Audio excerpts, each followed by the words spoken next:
Assalamualaikum warahmatullahi wabarakatuh. Waalaikumsalam Waalaikumsalam warahmatullahi warahmatullahi wabarakatuh. wabarakatuh. Terima kasih. Pada kesempatan hari ini, saya akan mempresentasikan hasil diskusi dari kelompok 2, pemahaman tentang peserta didik dan pembelajarannya. Dengan anggota kelompok yang pertama ada Isna Fitri Nurjana, yang kedua ada Luciana Diah Pitaloka, yang ketiga Marfonatus Solihah, dan yang keempat Meribia Juwita Prabawa. Untuk tema yang pertama nanti akan disampaikan oleh Mbak Luciana Diah Pitaloka. Silakan, waktu kami persilakan. Di sini saya akan menjelaskan mengenai teori behavioristik, yaitu ada tiga teori belajar, yaitu dari Pavlov, Thorndike, dan Skinner. Next. Kemudian di sini menurut teori Pavlov itu contohnya itu yaitu dengan pemberian stimulus, yaitu berupa hadiah kepada siswa. Yang kedua yaitu teori Thorndike. Next. Teori Thorndike itu di sini berupa memberikan latihan soal-soal LKPD yang terus diulang-ulang terus-menerus. Next. Kemudian yang terakhir itu Skinner dari behavioristik juga. Di sini seperti punishment atau pemberian hukuman, harus menyusun materi atau bahan ajar secara lengkap, mulai dari materi sederhana sampai kompleks. Next, di sini yang kedua teori belajar sosial kognitif, di mana ada perilaku, faktor kognitif, faktor lingkungan itu harus saling berinteraksi yang mempengaruhi proses pembelajaran. Next. Penerapan teori kognitif, sosial kognitif dalam pembelajaran, seorang guru perlu fokus pada proses berpikir siswa dan memberikan strategi yang tepat berdasarkan fungsi kognitif mereka.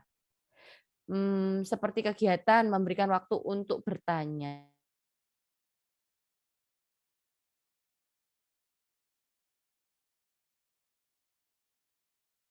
Teori yang terakhir yaitu teori konstruktivisme. Penerapan teori konstruktivisme dalam pembelajaran yaitu mendorong kemandirian dan inisiatif siswa dalam belajar. Yang kedua, guru mengajukan pertanyaan terbuka, memberikan kesempatan waktu kepada siswa untuk merespon dan mendorong siswa untuk berpikir tingkat tinggi atau HOTS. Kemudian materi selanjutnya akan dijelaskan oleh Mbak Isna. Waktu dan tempat saya persilahkan.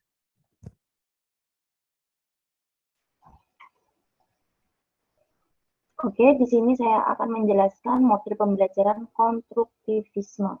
Di sini model konstruktivisme ada 7. Yang pertama discovery learning, reception learning, assisted learning, active learning, the accelerated learning, quantum learning, dan contextual teaching learning.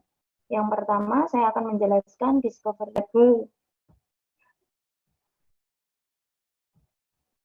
Yang pertama, discovery learning, di mana pembelajaran yang mendorong siswa untuk menyelidiki sendiri, menemukan dan membangun pengalaman dan pengetahuan masa lalu. Menggunakan intuisi, imajinasi, kreativitas, dan mencari informasi baru untuk menemukan fakta, korelasi, dan kebenaran yang baru. Next.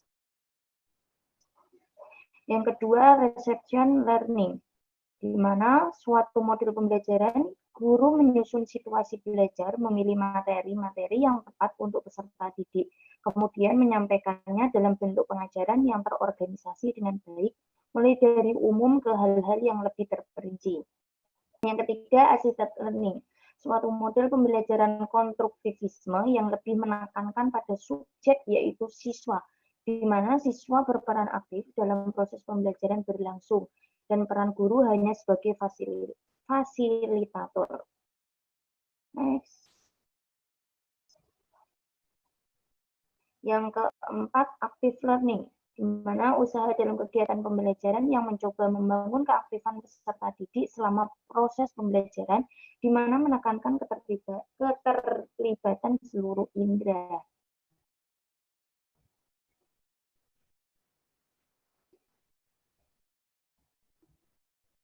Kemudian the accelerated learning. Menurut Madden, tahun 2002, metode accelerated learning adalah metode pembelajaran yang menggunakan cara belajar yang sesuai dengan otak yang berfungsi sehingga menghasilkan penyerapan informasi dan pemahaman yang lebih baik sehingga akhirnya proses pembelajaran menjadi lebih tepat.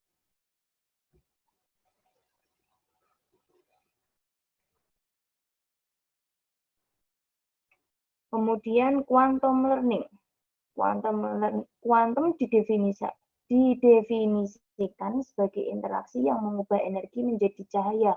Semua kehidupan adalah energi. Learning yaitu artinya belajar, di mana belajar bertujuan meraih sebanyak cahaya, interaksi, hubungan, dan inspirasi agar menghasilkan energi cahaya. Dengan demikian, quantum learning adalah cara pengubahan bermacam-macam interaksi.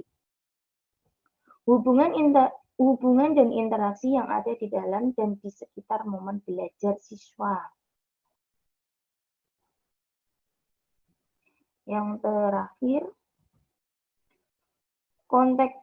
contextual teaching learning atau CTL, di mana model pembelajaran yang menuntut kreativitas guru dalam mengaitkan subjek mater dengan kehidupan nyata mahasiswa guna membantu mahasiswa untuk lebih mudah memaknai materi tersebut.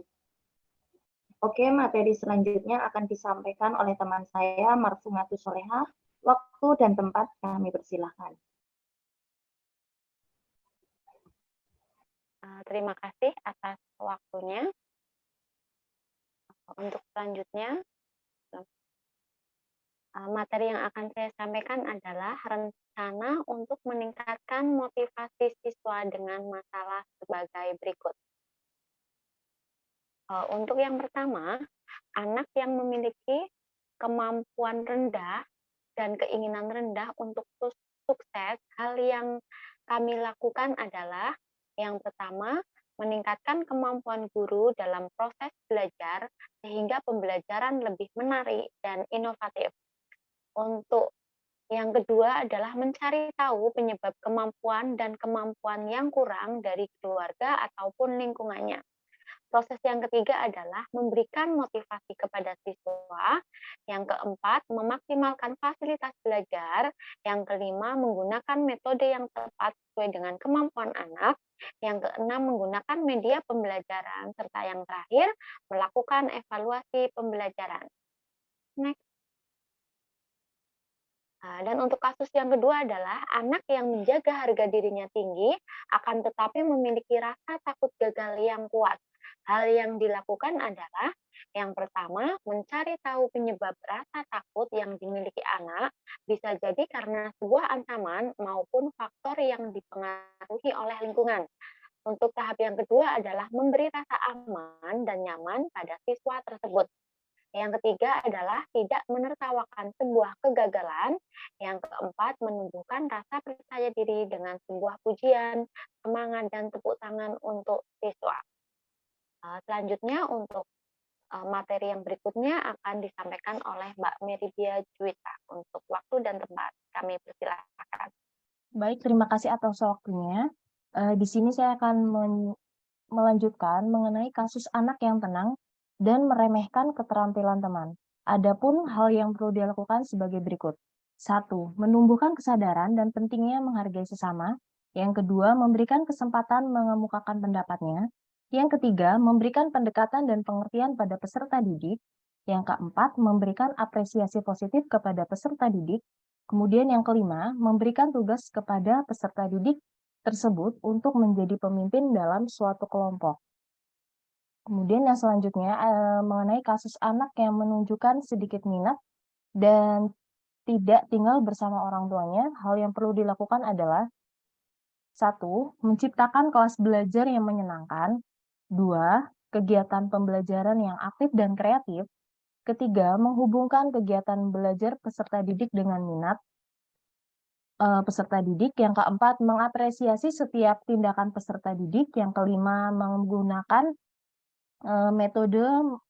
model, metode, dan strategi yang beragam. Yang keenam, menjadi fasilitator peserta didik. Yang ketujuh, menanamkan nilai atau pandangan hidup yang positif tentang belajar. Baik, terima kasih. Sekian yang saya sampaikan.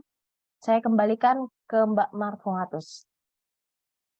Terima kasih buat teman-teman semua.